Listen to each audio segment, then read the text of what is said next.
कान्हाचट्टी के BK+2 उच्च विद्यालय के खेल मैदान की जमीन पर कब्जा करने माफिया पहुंचे थे, लेकिन छात्रों के हुंकार के आगे उनकी एक ना चल सकी और बैरंग ही उन्हें वापस लौटना पड़ा।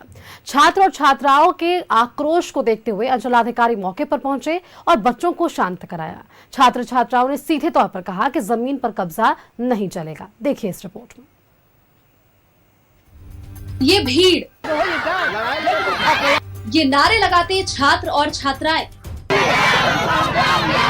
अब उनसे उनका हक छीना जा रहा है तो हुंकार तो होगा ही, आवाज तो उठेगी ही। तो बिगुल फूंकने का जिम्मा खुद छात्रों ने उठा लिया है। यह हुंकार थी भूमाफियाओं के खिलाफ। कान्हाचट्टी के BK+2 उच्च विद्यालय के खेल मैदान पर कब्जा करने भूमाफिया पहुंचे थे, लेकिन उनके मंसूबों को छात्र और छात्राओं के रोष ने दबा दिया। जैसे ही माफिया जमीन पर कब्जा करने पहुंचे, विद्यालय के छात्र और छात्रा आक्रोशित हो गए और मैदान में पहुंचकर जमकर नारेबाजी की। विद्यार्थियों का कहना है कि ये जमीन स्कूल की है, अगर हमारी जमीन छीन ली जाएगी तो हम खेलेंगे कहाँ। छात्रों ने यहाँ तक की धमकी दे दी कि अगर जमीन ली गई तो आमरण अनशन पर बैठेंगे।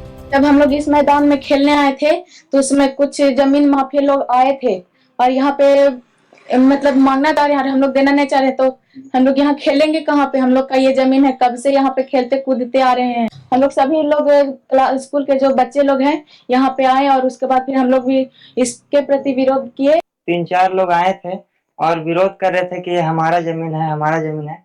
तो इस तरह से उन लोग सब आपस में बंटवारा करना चाह रहे थे और ये कहना चाह रहे थे कि यहाँ पे मैदान में तो हम लोग को नहीं खेलने दिया जाए। सभी विद्यालय के सभी स्टूडेंट्स मिलकर विरोध प्रदर्शन किए यहाँ पे।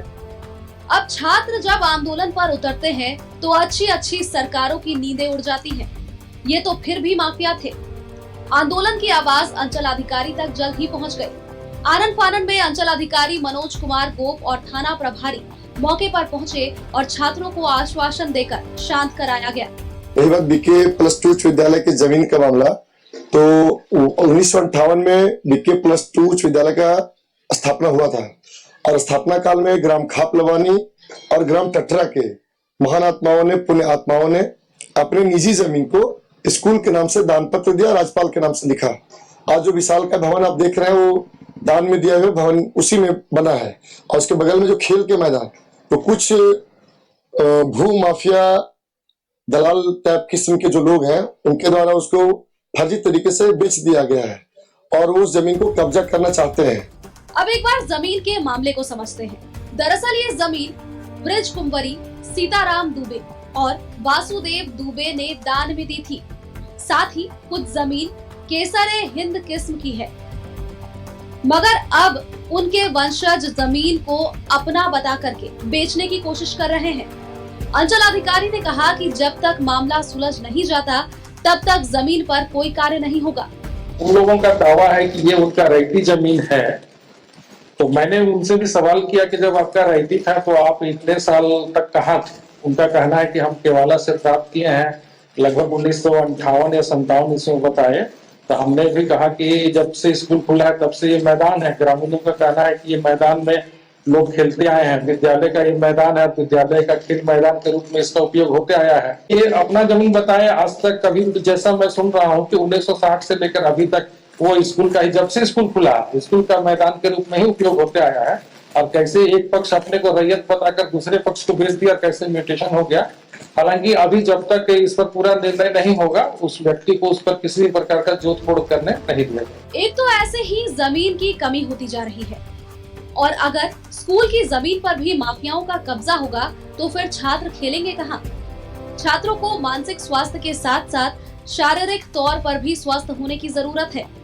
इसीलिए खेल जरूरी है और खेल के लिए मैदान जरूरी है।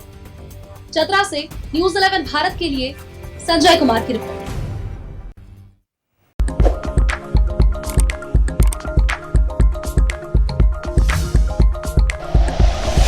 Like and share videos, subscribe करें हमारा चैनल और प्रेस करें बेल आइकॉन। न्यूज़ 11 भारत, सच है तो दिखेगा।